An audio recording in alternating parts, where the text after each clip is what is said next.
उत्तर प्रदेश में चुनाव में अभी वक्त है, मगर उत्तर प्रदेश जैसा एक राजनीतिक प्रदेश चुनाव के बहुत पहले से अपनी हलचल तेज कर देता है। उस लिहाज से आज की तारीख भी बहुत खास हो जाती है, 15 जनवरी। और 15 जनवरी को उत्तर प्रदेश में 2 महिलाओं का एक साथ जन्मदिन पड़ता है। अजीब सी नायाब सी ये बात है। पहली महिला हैं उत्तर प्रदेश की 4 बार मुख्यमंत्री रही, बहुजन समाज के लिए नेता कम एक इमोशन बन चुकी आदरणीय मायावती जी का हम उनको भी उनके जन्मदिन पर मुबारकबाद देते हैं। और दूसरी महिला हैं उत्तर प्रदेश में मैनपुरी से सांसद डिंपल यादव जी, उनका भी आज ही जन्मदिन होता है, हम उन्हें भी बहुत बधाई देते हैं। और आज इन दोनों लोगों के जन्मदिन के मौके के आसपास उत्तर प्रदेश की राजनीति के लिहाज से कुछ भविष्य के संकेत दिखाई दिए।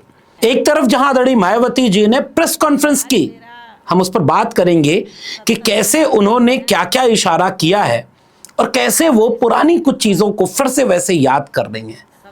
वहीं दूसरी तरफ डिंपल यादव जी का जन्मदिन मनाने के लिए समाजवादी पार्टी के कार्यालय पर उत्सव जैसा माहौल बन गया।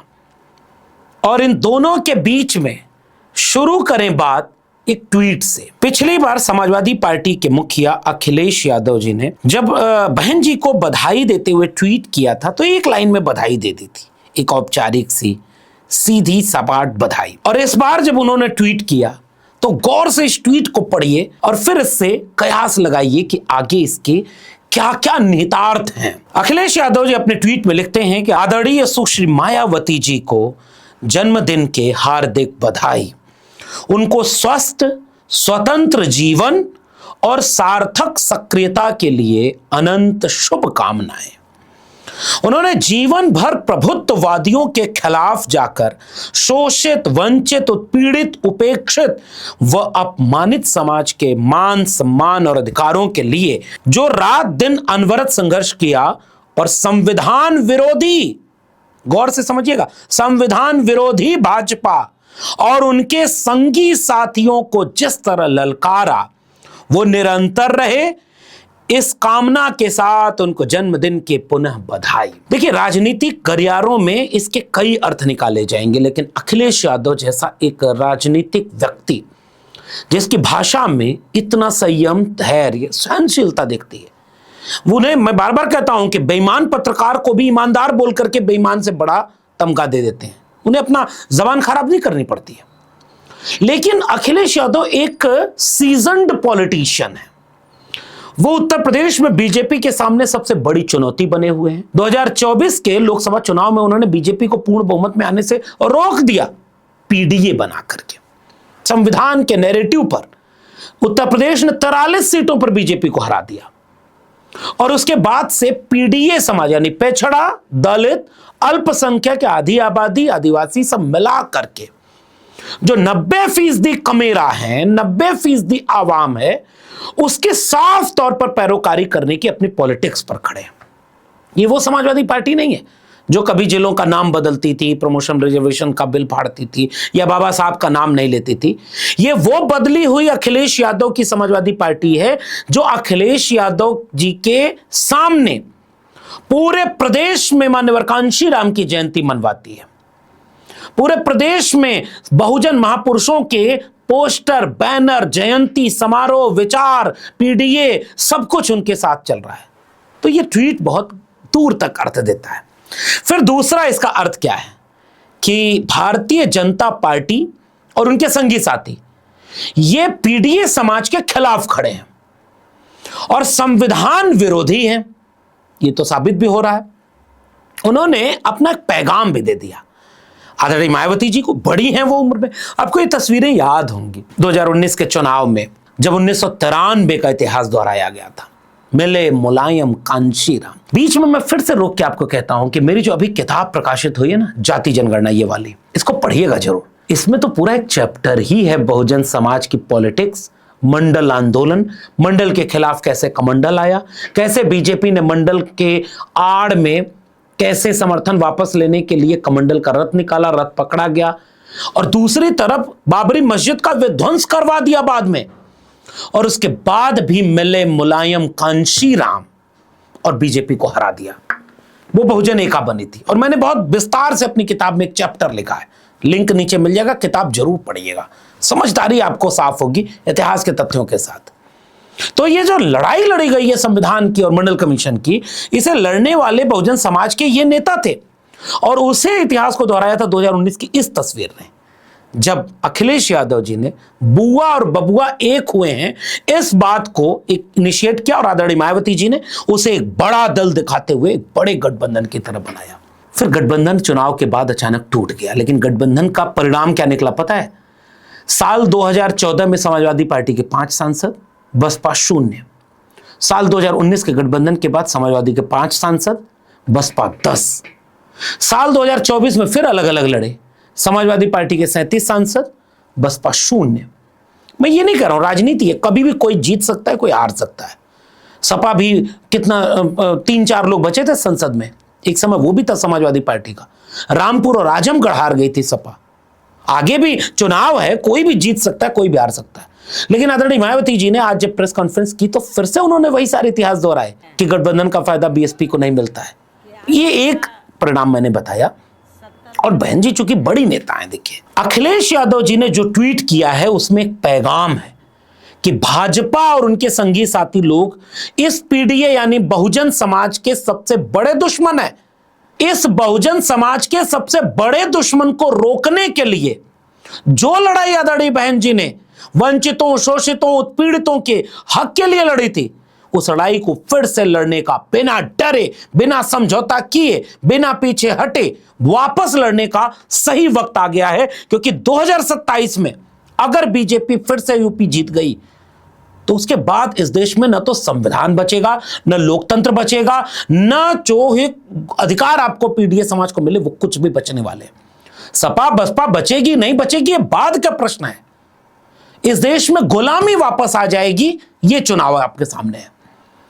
इसलिए अखिलेश यादव ने एक बड़ा पैगाम, और बहन जी को याद किया, आदरणीय मायावती जी को, वो उन्हें बुआ कहते हैं सम्मान से, और आज भी उनके उस ट्वीट में एक हिडन संदेश है। एक पैगाम आदरणीय मायावती जी के लिए और एक पैगाम पीडीए समाज के लिए, कि ये जो आज बीजेपी और आरएसएस मिलकर के संविधान को खोखला कर रहे हैं, आरक्षण को खत्म करने के लिए निजीकरण ले आ रहे हैं, एनएफएस कर रहे हैं, सब कुछ बर्बाद कर दिया इन्होंने पीडीए समाज का। संविधान बदलने के लिए बार बार नारे लगाते हैं, कभी मनुस्मृति का राज बनाने के लिए हिंदू राष्ट्र की यात्रा निकालते हैं, आडंबर पाखंड में पूरे देश को फंसा दिया है, जिसमें सबसे ज्यादा 90% लोग पीडीए के फंसे हैं। आडंबर पाखंड में कथा सुनने जा रहे हैं, वो हिंदू राष्ट्र बनाने जा रहे हैं, वो दंगे में मारे जा रहे हैं, वो बीमारी में हैं, हॉस्पिटल में लाइन लगाए हैं, वो बेकार हैं, मजदूर बन के खड़े हैं, किसी तरह 100 रुपए का जुगाड़ हो जाए, शाम को खाने पीने का जुगाड़ हो। उस पूरे बहुजन समाज की धज्जियां उड़ाने का काम बीजेपी ने किया। आदरणीय मायावती जी बीजेपी की इस कृत्य पर अपने प्रेस कॉन्फ्रेंस में बोलती ही नहीं। अब इस आज वाली प्रेस कॉन्फ्रेंस को भी देखिए, वो अपने पार्टी को पैगाम भी दे रही है। उन्होंने बहुत सारी अच्छी अच्छी बातें कही जो कहना चाहिए एक नेता को। उनका शासन कई मामलों में अच्छा था, कई मामलों में उन्होंने अपने कार्यकर्ता को आत्मविश्वास दिया, ताकत दी, सम्मान दिया। ब्राह्मण नाराज हैं कि क्षत्रिय नाराज हैं, थोड़ा उधर भी 2-4 चीजें उन्होंने उछाल दी कि 2007 याद करो कि ब्राह्मण शंख बजाएगा हाथी चलता जाएगा, उस तरह का कुछ इशारा भी किया। हालांकि उन्होंने बाद में यादवों पर भी टिप्पणी की कि हम उनके समाज का भी हित रखेंगे, हम जाटों का भी हित रखेंगे, हम बहुजनों का भी हित रखेंगे। लेकिन बार बार आज जो है, मतलब सपा पर आप ज्यादा हमलावर हो जाए, कोई बात नहीं, राजनीति है, कोई पॉलिटिकल पार्टियां एक दूसरे के खिलाफ बोलती हैं, लेकिन आज जो बीजेपी सत्ता में है उससे आप एकदम आंख में आंख मिला करके कड़ा सवाल न पूछ पाए, उनको ये चेतावनी न दे कि अगर तुमने संविधान से खिलवाड़ किया तो पूरा बहुजन समाज सड़क पर उतरेगा। अगर तुमने आरक्षण को खत्म करने के लिए जो निजीकरण कर रहे हो, इसको अगर तुम रोके नहीं तो सड़क पर तुम उतर जाएंगे। तुम हिंदू राष्ट्र बनाने की पूरी कवायद को रोकोगे नहीं तो हम तुम्हारा विरोध करेंगे। एक भी चीज पर यह तेवर नहीं दिखता। जैसे कांग्रेस की आलोचना, फिर सपा की, सबसे ज्यादा सपा की आलोचना, क्योंकि दोनों पॉलिटिकल अपोनेंट है, एक बात समझ में आती है। फिर कांग्रेस बीजेपी सब बराबर, सरकार में बीजेपी है। 9 साल होने जा रहे हैं यूपी में और 12-13 साल हो जाएंगे केंद्र में धज्जियां उड़ाने का वक्त है इस समय बहुजन समाज के नेताओं के लिए, वरना यह गुलामी वापस आने वाली है। तो ये दोनों तरफ से जो पैगाम यूपी की राजनीति में दिख रहा है, इसका क्या असर दिखेगा, वो ट्वीट मैंने पढ़ के सुनाया। अब आदरणीय मायावती जी के कुछ बिंदु देख लीजिए, कैसे वो फिर से प्रमोशन रिजर्वेशन को याद कर रही हैं, गठबंधन हुआ तो फायदा नहीं हुआ ये याद कर रही हैं, फिर छोटी छोटी बातें कह रही हैं कि कैसे वो आगे की रणनीति बनाएंगी, और किसी से गठबंधन नहीं करेंगी। बीजेपी गठबंधन कर रही है, राजभर को रखी है, निषाद को रखी है, अनुप्रिया पटेल को रखी है, आशीष पटेल को रखी हुई है, उनको जयंत चौधरी को रखी हुई है। बीजेपी जो पूर्ण बहुमत अकेले ला सकती है, और आदरणीय मायावती जी कहते हैं हमें फायदा नहीं होता इसलिए हम गठबंधन नहीं करेंगे। क्या बहुजन समाज के, दलित, पिछड़े, अति पिछड़े समाज के लोग आज की राजनीति को, कांशीराम जी ने अपने समय में रणनीति बनाई और बाद में रणनीति बदली, आज जहां 2025, 26, 27 है, क्या ये रणनीति कारगर है? क्या उन्हें लगता है कि इस तरह के, अब मेरठ में इतना कुछ हुआ, आप कहां खड़े थे? ये सारे सवाल आज के हैं, और सरकार जो इतना कुछ कर रही है इसके खिलाफ अगर आज खड़े नहीं होंगे तो मुश्किल होगी। वहीं उत्तर प्रदेश में अखिलेश यादव ने एक मैसेज दिया है उस बहुजन समाज को, और देखिए हर दौर में यह हुआ है। मैं आखिर में एक बात बताऊं, बाबा साहब अंबेडकर की बनाई हुई पार्टी में काम करना चाह रहे थे मान्यवर कांशीराम, नहीं कर पाए। महाराष्ट्र में काम करना चाह रहे थे, नहीं करने दिया गया उन्हें। वो नई पार्टी बनाते हैं, बाबा साहब की बनाई पार्टी मान्यवर कांशीराम नहीं चलाते हैं, रिपब्लिक पार्टी ऑफ इंडिया। वो बसपा बनाते हैं, पहले DS4 बाम से फिर बसपा बनाते हैं और अलग पार्टी बना करके अपना काम करते हैं। उनके काम करने का तरीका अलग था, कामयाब होते हैं, फिर बाद में आप उनकी आलोचना करेंगे तो करिएगा कि हाँ RSS बीजेपी के साथ भी सरकार बनाई। लेकिन जैसे अब कांशीराम जी का नाम लेकर के आजाद समाज पार्टी भी बन गई, नाम लेकर के कौन किसका वारिस है, बड़ा सवाल यह है। या आज के सवालों पर जो लड़ रहा है, संविधान बचाने की लड़ाई, सबसे ज्यादा आरक्षण बचाने की लड़ाई, उसको समाज नेता मानेगा। प्रकाश अंबेडकर तो आज भी लड़ते हैं महाराष्ट्र में, पता लगा लीजिएगा क्या करते हैं वो राजनीति के समय। आप पता लगा लीजिएगा कि रामदास अठावले कहां खड़े हैं, आप पता लगा लीजिएगा कि जीतन राम मांझी, नीतीश कुमार, जयंत चौधरी, अनुप्रिया पटेल सारे सत्ता के साथ खड़े हैं, और उसके बाद फिर वो बहुजन समाज के भी साथ खड़े हैं। दोनों कैसे हो सकता है? क्या उत्तर प्रदेश की राजनीति में अब एकदम लकीर खींचने जा रही है? और 2027 के लिए रणनीति क्या बनेगी बहुजन समाज पार्टी की, और बीजेपी को इससे फायदा होगा या नुकसान? ये मैं आपके लिए सवाल छोड़कर जा रहा हूं। मैं भी इस पर सोचूंगा और आगे आपसे अपनी राय रखूंगा।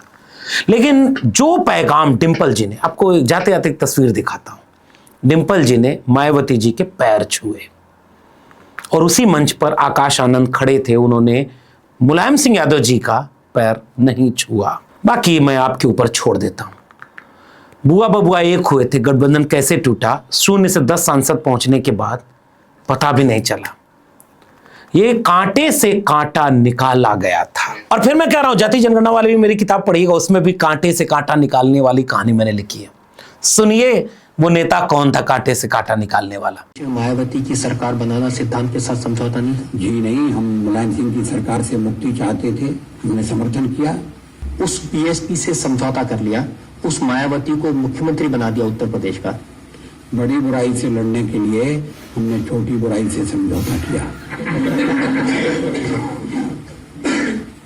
कभी कभी व्यवहारिक जगत में ऐसा करना पड़ता है, कांटे को निकालने के लिए कांटे का उपयोग करना पड़ता है, और फिर दोनों कांटों को फेंक देना पड़ता है। और हमने उत्तर प्रदेश में यही किया है, एक कांटे से दूसरा कांटा निकाला और दोनों कांटे फेंक दिए। इस नेता को सुनना केवल व्यक्ति की बात नहीं है, आज भी वो लोग हैं जो बहुजन समाज को आपस में लड़ाते रहो, उनका पुराना इतिहास याद दिलाते रहो, उनकी पुरानी गलतियों को याद दिलाते रहो, ताकि आज कहीं से गलती से वो एकजुट ना हो जाएं। अगर वो एकजुट हो जाएंगे तो हिंदू राष्ट्र का सपना कैसे पूरा होगा? अगर पूरा पीडीए एकजुट हो जाएगा तो संविधान बचा लेगा, अगर पूरा पीडीए एकजुट हो जाएगा तो बीजेपी आरएसएस की तो खटिया खड़ी कर देगा। मत होने दो, रोज उनको पुराने गड़े मुर्दे उखाड़ते रहो और छोटी छोटी बातों को तिल का ताड़ बनाकर लड़ाते रहो, झूठ, फूट और लूट से हुकूमत चलाते रहो।